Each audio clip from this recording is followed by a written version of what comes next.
देश में पेट्रोल और डीजल आज 19 मई से औसतन 90 पैसे प्रति लीटर और महंगा हो गया है। इससे पहले 15 मई शुक्रवार को ही पेट्रोल डीजल की कीमतों में 3-3 रुपए प्रति लीटर की बढ़ोतरी की गई थी। यानी 5 दिन के भीतर में ये दूसरी बढ़ोतरी है। देश के 15 राज्यों और केंद्र शासित प्रदेशों में पेट्रोल 100 रुपए लीटर के ऊपर बिक रहा है। वहीं 17 में डीजल का दाम 90 रुपए लीटर से ज्यादा है।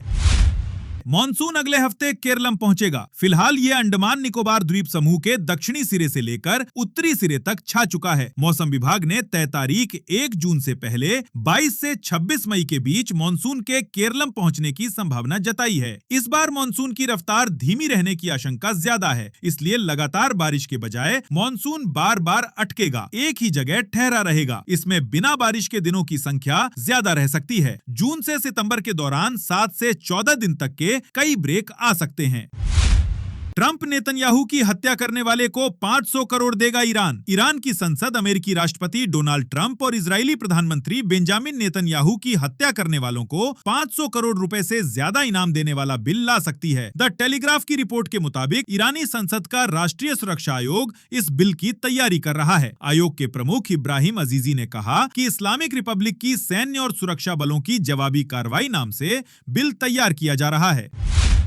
टीएमसी ने जहांगीर खान के फैसले को निजी बताया। पश्चिम बंगाल की फाल्टा विधानसभा सीट पर पुनर्मतदान से पहले टीएमसी उम्मीदवार जहांगीर खान ने निजी कारणों और मुख्यमंत्री शुवेंदु अधिकारी द्वारा फाल्टा के विकास के लिए विशेष पैकेज की घोषणा का हवाला देते हुए नामांकन वापस ले लिया है। टीएमसी ने इसे भाजपा द्वारा कार्यकर्ताओं पर दबाव बनाने की रणनीति बताया, जबकि भाजपा ने इसे टीएमसी की हार का डर और डायमंड हार्बर मॉडल की विफलता करार दिया। खान के इस कदम से फाल्टा उपचुनाव का समीकरण बदल गया है।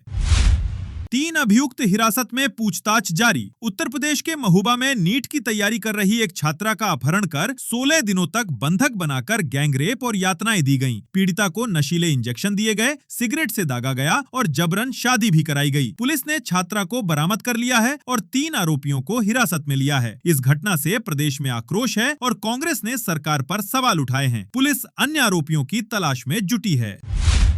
सुप्रीम कोर्ट का आवारा कुत्तों पर फैसला। सुप्रीम कोर्ट ने आवारा कुत्तों से जुड़ी याचिकाओं पर सख्त रुख अपनाते हुए नवंबर 2025 के अपने आदेश को बरकरार रखा है। कोर्ट ने सार्वजनिक स्थानों से आवारा कुत्तों को हटाने और खतरनाक / बीमार कुत्तों के लिए दया मृत्यु पर विचार करने का निर्देश दिया है। हालिया अपडेट्स में कोर्ट ने डॉग बाइट की बढ़ती घटनाओं पर चिंता जताई और राष्ट्रीय नीति बनाने का आदेश दिया। निर्देशों का पालन न करने पर अवमानना कार्यवाही की चेतावनी दी गई है। साथ ही एनिमल बर्थ कंट्रोल नियमों के कड़ाई से पालन पर जोर दिया गया है।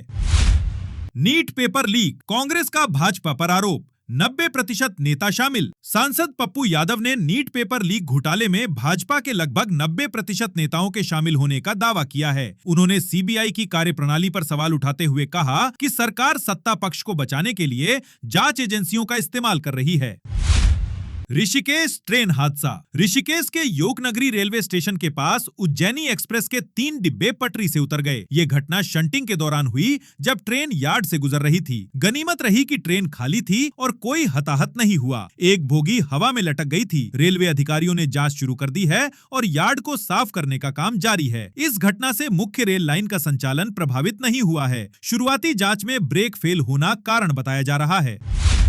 अभिषेक बैनर्जी पर शिकंजा। पश्चिम बंगाल में तृणमूल कांग्रेस नेता अभिषेक बैनर्जी की मुश्किलें बढ़ रही हैं। मुख्यमंत्री शुवेंदु अधिकारी ने उनकी 42 संपत्तियों की जांच का दावा किया है। कोलकाता नगर निगम केएमसी ने उनके आवास पर अवैध निर्माण को लेकर नोटिस जारी किया, जिसे फाड़ दिया गया, जिस पर निगम ने सख्त कार्रवाई की चेतावनी दी है। अमित शाह के खिलाफ भड़काऊ भाषण की एफआईआर रद्द कराने के लिए उन्होंने कलकत्ता हाई कोर्ट में याचिका दायर की है, जिसकी सुनवाई 21 मई को होगी। चुनाव बाद हिंसा पर भी उनके खिलाफ एफआईआर दर्ज हुई है। नॉर्वे पत्रकार विवाद। प्रधानमंत्री नरेंद्र मोदी की नॉर्वे यात्रा के दौरान एक नॉर्वेजियन पत्रकार द्वारा भारत में प्रेस की स्वतंत्रता और मानवाधिकारों पर सवाल उठाने से विवाद खड़ा हो गया। विदेश मंत्रालय के सचिव सीबी जॉर्ज ने भारत की लोकतांत्रिक व्यवस्था और संवैधानिक अधिकारों का पुरजोर बचाव किया, जिसमें सभी नागरिकों को मौलिक अधिकारों की गारंटी और कानूनी उपायों की उपलब्धता पर जोर दिया गया। शिवसेना यूबीटी की नेता प्रियंका चतुर्वेदी ने भी विदेश मंत्रालय के जवाब का समर्थन करते हुए कहा कि पत्रकार झगड़ा करने के इरादे से आई थी।